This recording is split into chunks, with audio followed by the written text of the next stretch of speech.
Sobat era sekalian, bukan begini cara bernegara. Bukan dendam-mendendam atau menegakkan hukum secara tidak sama. Tetapi bagaimana kita mencari solusi dari semua ini.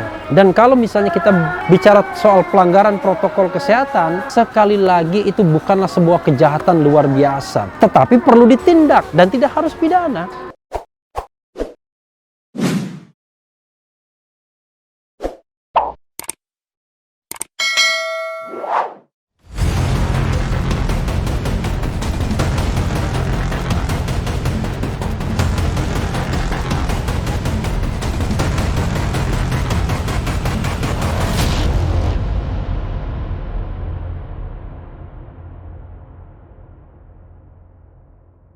Assalamualaikum warahmatullahi wabarakatuh, Sobat RH sekalian.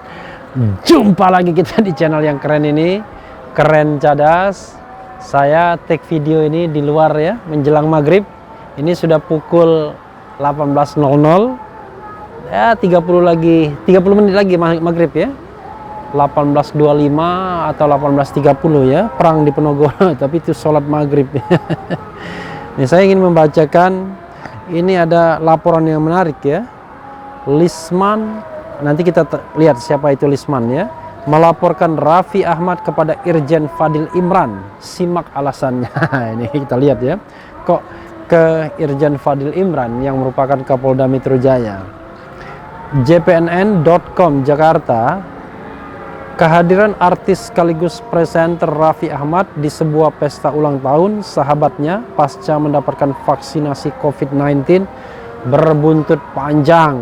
Ya, memang panjang sekali, banyak sekali melaporkan Raffi ya, termasuk juga digugat di Pengadilan Perdata di Pengadilan Negeri Depok.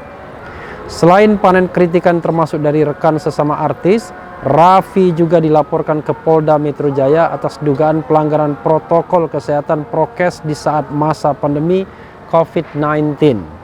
Ketua Infocom DPP Pembela Kesatuan Tanah Air Indonesia Bersatu Pekat IB, Lisman Hasibuan, di depan gedung SPKT Polda Metro Jaya mengatakan pihaknya melaporkan Raffi Ahmad lantaran menurutnya suami Nagita Slavina itu sudah membuat kegaduhan akibat perbuatannya melakukan pelanggaran protokol kesehatan pasca mendapatkan vaksinasi COVID-19. Ini adalah panggilan rakyat di mana seorang figur publik ya, publik figur Raffi Ahmad yang publik sudah tahu semua membuat kegaduhan saat ini, bahwa dia hadir bersama beberapa pejabat lainnya untuk berkerumun dan itu sangat kami sesalkan. Ungkapnya di Gedung Sentra Pelayanan Kepolisian Terpadu SPKT Polda Metro Jaya Jumat 15 Januari. Jadi SPKT itu adalah Sentra Pelayanan Kepolisian Terpadu ya. Selain melaporkan ke SPKT Polda Metro Jaya, Lisman juga melaporkan Raffi Ahmad ke Kapolda Metro Jaya Irjen Polisi Fadil Imran. Dia meminta agar jajaran Polda Metro Jaya segera bertindak dan memproses hukum kasus yang dilakukan Raffi dan mereka yang hadir dalam pesta tersebut. Pertama, kami laporkan ke SPKT, kami telah siapkan juga buktinya. Kedua, saya akan laporkan juga ke Kapolda Metro Jaya untuk segera memanggil dan memproses Raffi Ahmad bila perlu segera ditersangkakan, katanya. Berbau-bau retaliation ya. Kita lihat ya, Lisman meyakini pihak kepolisian tidak hanya memproses Raffi Ahmad dan tamu undangan pesta tetapi juga penyelenggaranya.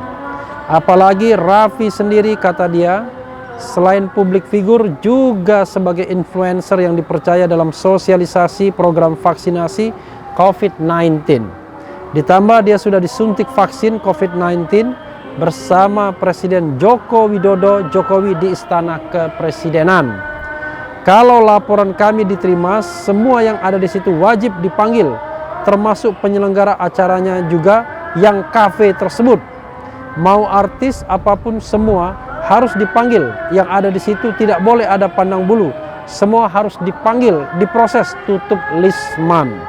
Raffi Ahmad ramai diperbincangkan di media sosial usai mengunggah momen bersama teman-temannya tanpa menerapkan protokol kesehatan prokes. Raffi Ahmad dan sejumlah artis terlihat tidak menjaga jarak dan tidak memakai masker. Padahal suami Nagita Slavina itu baru saja divaksin COVID-19 bersama Presiden Joko Widodo. Foto-foto tersebut sempat diposting Raffi di akunnya di Instagram Raffi Nagita 1717 lewat Instastory pada Rabu 13 Januari malam. Selain Raffi Ahmad dan Nagita Slavina, hadir Gading Martin, Anya Geraldine, Uus, hingga Komisaris Utama Pertamina Basuki Cahayapurnama atau Ahok. Usai foto-foto tersebut viral di media sosial, pihak Istana Negara pun langsung menegur presenter kondang itu lantaran keluyuran pasca mendapatkan vaksinasi COVID-19. Ini ada juga ya, buntut Raffi Ahmad keluyuran, Dr. Tirta _2 bisa runyam ini bang, apalagi ada Pak Ahok. Istana pastikan Raffi Ahmad yang pertama dan terakhir. Ya, sahabat era sekalian, kalau kita mau bicara tentang equality before the law, maka kasus yang sama memang harus diperlakukan yang sama. Kasus yang berbeda harus dilakukan secara berbeda. Nah, kasus Habib Rizik dan Raffi Ahmad ini sama kasusnya, yaitu sama-sama tentang protokol kesehatan. Ya, plus dan minus. Satu di luar ruangan masa lebih banyak, tapi yang satu mungkin masa lebih sedikit, tapi di dalam ruangan potensinya jauh lebih besar. Lalu ada orang seperti Lisman Hasibuan yang pasti berimajinasi kalau Habib Rizik diperlakukan seperti itu, ya, maka Raffi Ahmad juga harus diperlakukan seperti itu juga. Nah, inilah sobat era sekalian yang saya dari awal tidak pernah setuju dengan cara-cara seperti ini. Jadi kita ini seperti hidup dalam retaliations, ya, yaitu masyarakat yang akhirnya balas dendam, berpikir bagaimana caranya agar orang sama-sama dipenjarakan. Kalau satu dipenjarakan, yang lainnya harus dipenjarakan. Makanya dari awal saya mengatakan, kalau kita bicara pure soal hukum saja, bukan soal politik misalnya, maka kasus Habib Rizik itu adalah kasus yang sebenarnya tidak berat, ringan-ringan saja, yang juga banyak dilakukan oleh pihak-pihak lainnya, ya, termasuk Raffi Ahmad, Ahok misalnya. Kemudian juga sejumlah artis lainnya, ada Gading Martin, Anya Geraldine, Nagita Slavina, kemudian Sen Gilail. Mereka juga melakukan pelanggaran protokol kesehatan bahkan ketika PSBB diperketat. Karena kita tahu per tanggal 11 Januari hingga 25 Januari PSBB kembali diperketat dengan istilah Anies Baswedan, tarik rem darurat lagi. Berapa kali sudah tarik rem darurat? 2 kali sudah, ya. Padahal kita tahu bahwa ketika kerumunan di Petamburan, pada waktu itu PSBB transisi, bukan PSBB diperketat kalau kita bicara dasar hukumnya. Tapi apapun itu, sekali lagi kasusnya itu dalam tanda kutip hanyalah prokes, pelanggaran prokes, protokol kesehatan, yang kalaupun mau dibawa ke ranah pidana, itu ancaman hukumannya cuma 1 tahun dan atau denda 100 juta rupiah. Tapi apakah kita perlu menghukum orang, memenjarakan orang, ya? Padahal ada cara-cara lain yang jauh lebih manusiawi. Ya, misalnya menghukum denda mereka. Habib Rizik sudah dilakukan terhadap dia dengan suruh membayar denda 50 juta rupiah, dan sudah pula juga minta maaf, bahkan melalui video yang tersebar di mana-mana mengatakan bahwa dia tidak ingin lagi pergi ke mana-mana, menghimbau untuk menghargai atau mematuhi protokol kesehatan, membatalkan semua acara ke seluruh Indonesia. Dan hal yang sama sesungguhnya bisa dilakukan kepada Raffi Ahmad juga. Dia juga sudah minta maaf, ya. Apakah kita perlu memenjarakan setiap orang yang meminta maaf? Hanya masalahnya adalah ketika Habib Rizik diperlakukan seperti itu dari awal, yaitu protokol kesehatan yang menjadi luar biasa, bahkan dianggap melakukan tidak hanya menghalang-halangi protokol kesehatan tapi juga menghasut, ya, maka orang akan menuntut keadilan yang sama.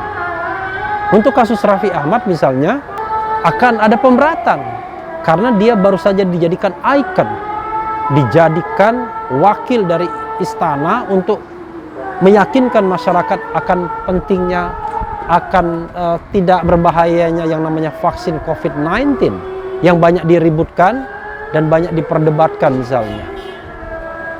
perbuatan Raffi Ahmad justru akan meruntuhkan kepercayaan publik terhadap pilihan istana, terhadap kampanye istana untuk meyakinkan publik bahwa vaksin itu adalah sesuatu yang baik, tidak berbahaya, dan lain sebagainya.